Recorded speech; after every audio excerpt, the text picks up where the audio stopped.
कुंड निर्माण एवं अग्नि स्थापन संबंधी कार्य आदि का वर्णन। नारद जी कहते हैं, महर्षियों, अब मैं अग्नि संबंधी कार्य का वर्णन करूंगा, जिससे मनुष्य संपूर्ण मनोवांछित वस्तुओं का भागी होता है। 24 अंगुल की चौकोर भूमि को सुत से नापकर चिन्ह बना दे, फिर उस क्षेत्र को सब ओर से बराबर खोदे। 2 अंगुल भूमि चारों ओर छोड़कर खोदे हुए कुंड की मेखला बनावे। मेखलाएं 3 होती हैं, जो सत्व, रज और तम नाम से कही गई हैं। उनका मुख पूर्व अर्थात बाह्य दिशा की ओर रहना चाहिए।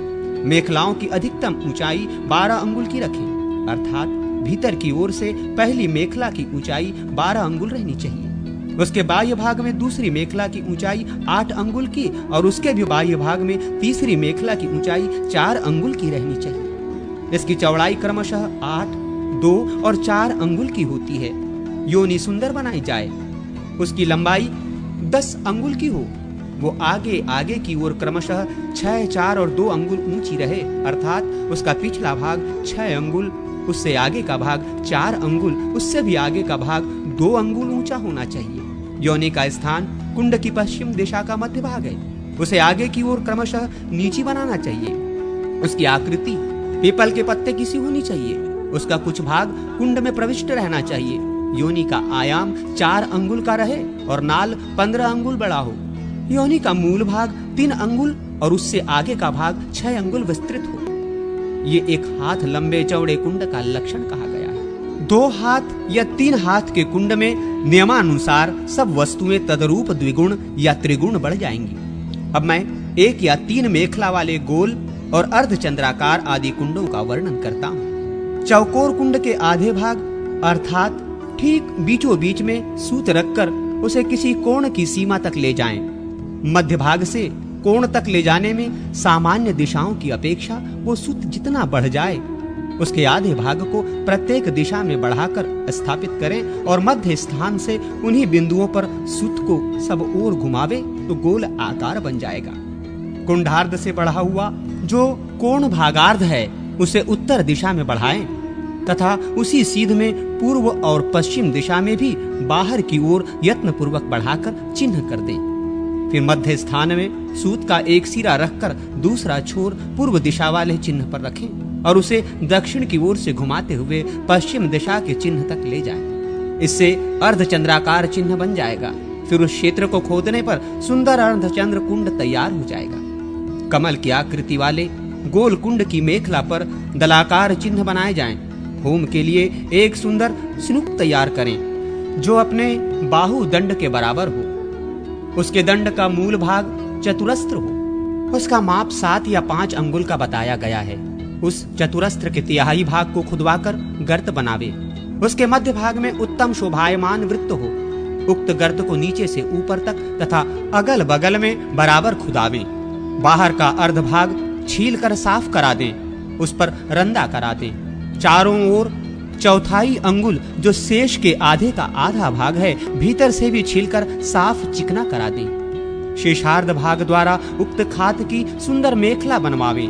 मेखला के भीतरी भाग में उस खात का कंठ तैयार करावें जिसका सारा विस्तार मेखला की 3/4 के बराबर हो।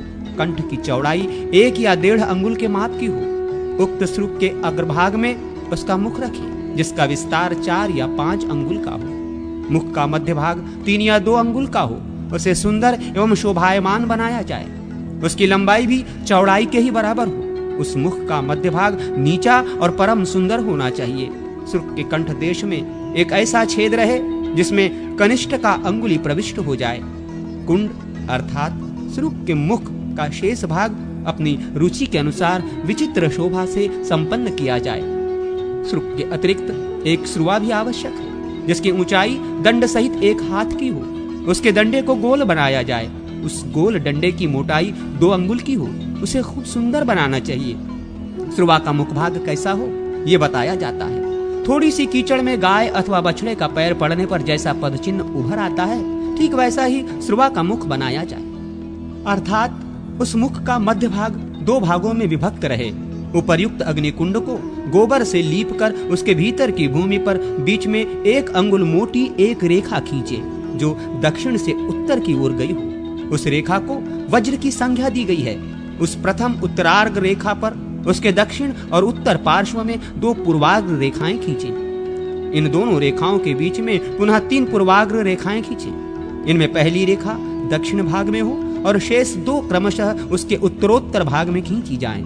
मंत्रज्ञ पुरुष इस प्रकार उल्लेखन रेखाकरण करके उस भूमि का अभ्युरक्षण सेचन करे। फिर प्रणव के उच्चारण पूर्वक भावना द्वारा एक विष्टर आसन की कल्पना करके उसके ऊपर वैष्णवी शक्ति का आवाहन एवं स्थापन करे। देवी के स्वरूप का इस प्रकार ध्यान करें। वे दिव्य रूप वाली हैं और दिव्य वस्त्राभूषणों से विभूषित हैं। तत्पश्चात ये चिंतन करें कि देवी को संतुष्ट करने के लिए अग्निदेव के रूप में साक्षात श्री हरि पधारे हैं। साधक उन दोनों का पूजन करके शुद्ध कांस्यादि पात्र में रखी और ऊपर से शुद्ध कांस्यादि पात्र द्वारा ढकी हुई अग्नि को लाकर क्रव्याद अंश को अलग करके क्षणादि से शोधित उस अग्नि को कुंड के भीतर स्थापित करें। तत्पश्चात उस अग्नि में प्रादेश मात्र अंगूठे से लेकर तर्जनी के अग्रभाग के बराबर की समिधाएं देकर कुशों द्वारा 3 बार परिसमूहन करें।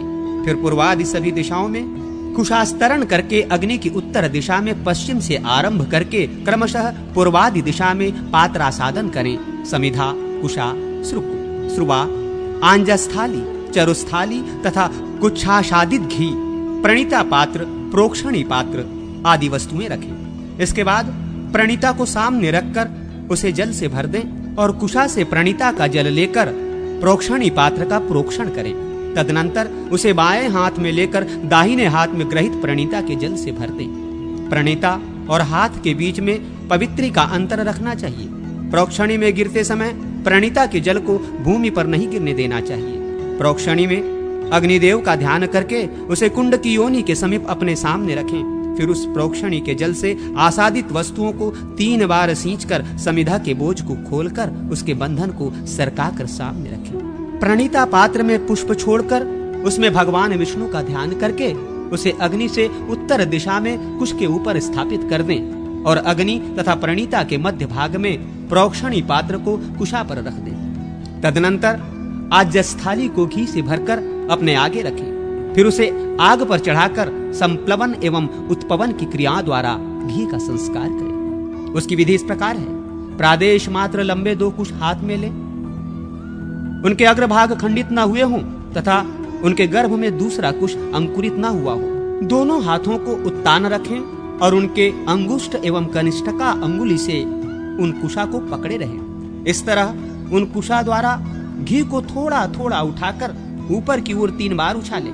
प्रज्वलित तृण आदि लेकर घी को देखें और उसमें कोई अपद्रव्य खराब वस्तु न हो उसे निकाल दें। उसके बाद तृण अग्नि में फेंक कर उस घी को आग पर से उतार लें और सामने रखें। फिर श्रुक और सुश्रुवा को लेकर उनके द्वारा होम संबंधी कार्य करें। पहले जल से उनको धो लें, फिर अग्नि से तपाकर सन्मार्जन कुशों द्वारा उसका मार्जन करें।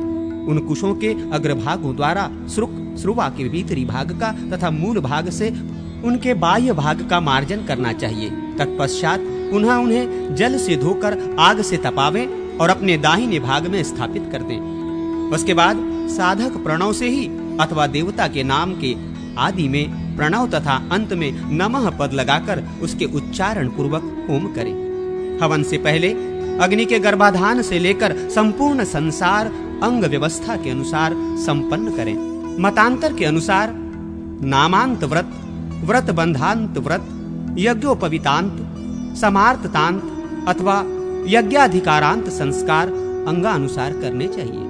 साधक सर्वत्र प्रणव का उच्चारण करते हुए पूजनोपचार अर्पित करें और अपने वैभव के अनुसार प्रत्येक संस्कार के लिए अंग संबंधी मंत्रों द्वारा होम करें। पहला गर्भाधान संस्कार है, दूसरा पुंसवन, तीसरा सीमोन्तनयन, चौथा जात कर्म, 5वां नामकरण, छठा चूड़ाकरण, 7वां व्रतबंध यज्ञोपवीत, 8वां वेदारंभ, 9वां समावर्तन तथा 10वां पत्नी संयोग विवाह संस्कार है जो यज्ञ के लिए अधिकार प्रदान करने वाला है। क्रमशः एक एक संस्कार कर्म का चिंतन और तदनुरूप पूजन करते हुए हृदय आदि अंग मंत्रों द्वारा प्रति कर्म के लिए 8-8 आहुतियां अर्पित करें। तदनंतर साधक मूल मंत्र द्वारा श्रुवा से पूर्णाहुति दें उस समय मंत्र के अंत में वौषट पद लगाकर प्लुत से सुस्पष्ट मंत्रोच्चारण करना चाहिए। इस तरह वैष्णव अग्नि का संस्कार करके उस पर विष्णु देवता के निमित्त चरु पकावे। वेदी पर भगवान विष्णु की स्थापना एवं आराधना करके मंत्रों का स्मरण करते हुए उनका पूजन करें। अंग और आवरण देवताओं सहित इष्ट देव श्री हरि को आसन आदि उपचार अर्पित करते हुए उत्तम रीति से उनकी पूजा करनी चाहिए। फिर गंध पुष्पों द्वारा अर्चना करके सुरश्रेष्ठ नारायण देव का ध्यान करने के अनंतर अग्नि में समिधा का आधान करें और अग्नीश्वर श्री हरि के समीप आधार संज्ञक 2 धृताहुतियां दें। इनमें से एक को तो वायव्य कोण में दें और दूसरी को नैमृत्तिक कोण में। यही इनके लिए क्रम है। तत्पश्चात आज्य भाग नामक 2 आहुतियां क्रमशः दक्षिण और उत्तर दिशा में दें। उनमें अग्निदेव के दाएं बाएं नेत्र की भावना करें। शेष सब आहुतियों को इन्हीं के बीच में मंत्रोच्चारण पूर्वक देना चाहिए। जिस क्रम से देवताओं की पूजा की गई हो उसी क्रम से उनके लिए आहुति देने का विधान है। घी से इष्ट देव की मूर्ति को तृप्त करें। इष्ट देव संबंधी हवन संख्या की अपेक्षा दशांश से अंग देवताओं के लिए होम करें। धृत आदि से समिधाओं से अथवा धृताक्त तिलों से सदा यजनीय देवताओं के लिए 1-1 सहस्र या 1-1 शत आहुतियां देनी चाहिए। इस प्रकार होमांत पूजन समाप्त करके स्नान आदि से शुद्ध हुए शिष्यों को गुरु बुलाकर अपने आगे बिठावे। वे सभी शिष्य उपवास व्रत किए गए हों, उनमें पाशबद्ध पशु की भावना करके उनका प्रोक्षण करें। तदनंतर उन सब शिष्यों को भावना द्वारा अपने आत्मा से संयुक्त करके अविद्या और कर्म के बंधनों से आबद्ध हो लिंग शरीर का अनुवर्तन करने वाले चैतन्य जीव का जो लिंग शरीर के साथ बंधा हुआ है ध्यान मार्ग से साक्षात्कार करके उसका सम्यक प्रोक्षण करने के पश्चात वायु बीज यह के द्वारा उसके शरीर का शोषण करें। इसके बाद अग्नि बीज र के चिंतन से अग्नि प्रकट करके ये भावना करें कि ब्रह्मांड संज्ञक हमारी सृष्टि दग्ध होकर भस्म की पर्वताकार राशि के समान स्थित है। तत्पश्चात भावना द्वारा ही जल बीज म के चिंतन से अपार जल राशि प्रकट करके उस भस्म राशि को बहा दें और संसार अब वाणी मात्र में ही शेष रह गया है ऐसा स्मरण करें। तदनंतर वहां बीज स्वरूपा भगवान की पार्थिव शक्ति का न्यास करें। फिर ध्यान द्वारा देखें कि समस्त तन्मात्राओं से आवृत शुभ पार्थिव तत्व विराजमान है। उससे एक अंड प्रकट हुआ है जो उसी के आधार पर स्थित है और वहीं उसका उपादान भी है। उस अंड के भीतर प्रणव स्वरूपा मूर्ति का चिंतन करें। तदनंतर अपने आत्मा में स्थित पूर्व संस्कृत लिंग शरीर का उस पुरुष में संक्रमण करावे। अर्थात ये भावना करें कि वो पुरुष लिंग शरीर से युक्त है। उसके उस शरीर में सभी इंद्रियों के आकार पृथक पृथक अभिव्यक्त हैं तथा वो पुरुष क्रमशः बढ़ता और पुष्ट होता जा रहा है। फिर ध्यान में देखें कि वो अंड 1 वर्ष तक बढ़कर और पुष्ट होकर फूट गया है। उसके 2 टुकड़े हो गए हैं।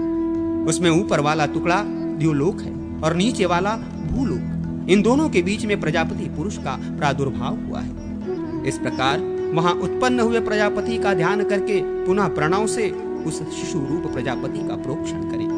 फिर यथा स्थान पूर्वोक्त न्यास करके उनके शरीर को मंत्रमय बना दें। उनके ऊपर विष्णु हस्त रखें और उन्हें वैष्णव माने। इस तरह एक अथवा बहुत से लोगों के जन्म का ध्यान द्वारा प्रत्यक्ष करें। शिष्यों के भी नूतन दिव्य जन्म की भावना करें। तदनंतर मूल मंत्र से शिष्यों के द्वारा हाथ पकड़कर मंत्रोपदेष्टा गुरु नेत्र मंत्र सौष्ठव के उच्चारण पूर्वक नूतन एवं छिद्र रहित वस्त्र से उनके नेत्रों को बांध दे। फिर देवाधिदेव भगवान की यथोचित पूजा संपन्न करके तत्वज्ञ आचार्य हाथ में पुष्पांजलि धारण करने वाले उन शिष्यों को अपने पास पूर्वाभिमुख बैठावे। इस प्रकार गुरु द्वारा दिव्य नूतन जन्म पाकर वे शिष्य भी श्री हरि को पुष्पांजलि अर्पित करके पुष्प आदि उपचारों से उनका पूजन करें। तदनंतर पुनः वासुदेव की अर्चना करके वे गुरु के चरणों का पूजन करें। दक्षिणारूप में उन्हें अपना सर्वस्व अथवा आदि संपत्ति समर्पित कर दें। इसके बाद गुरु शिष्यों को आवश्यक शिक्षा दें और वे शिष्य नाम मंत्रों द्वारा श्री हरि का पूजन करें। फिर मंडल में विराजमान शंख चक्र गदा धारण करने वाले भगवान विश्वक्सेन का यजन करें, जो द्वारपाल के रूप में अपनी तर्जनी अंगुली से लोगों को तर्जना देते हुए अनुचित क्रिया से रोक रहे हैं। इसके बाद श्री हरि की प्रतिमा का विसर्जन करें। भगवान विष्णु का सारा निर्माल्य विश्वक्सेन को अर्पित कर दें। तदनंतर प्रणीता के जल से अपना और अग्निकुंड का अभिषेक करके वहां के अग्निदेव को अपने आत्मा में लीन कर लें। इसके पश्चात विश्वक्सेन का विसर्जन करें। ऐसा करने से भोग की इच्छा रखने वाला साधक संपूर्ण मनोवांछित वस्तु को पा लेता है और मुमुक्षु पुरुष श्री हरि में विलीन होता है। सायुज्य मोक्ष प्राप्त।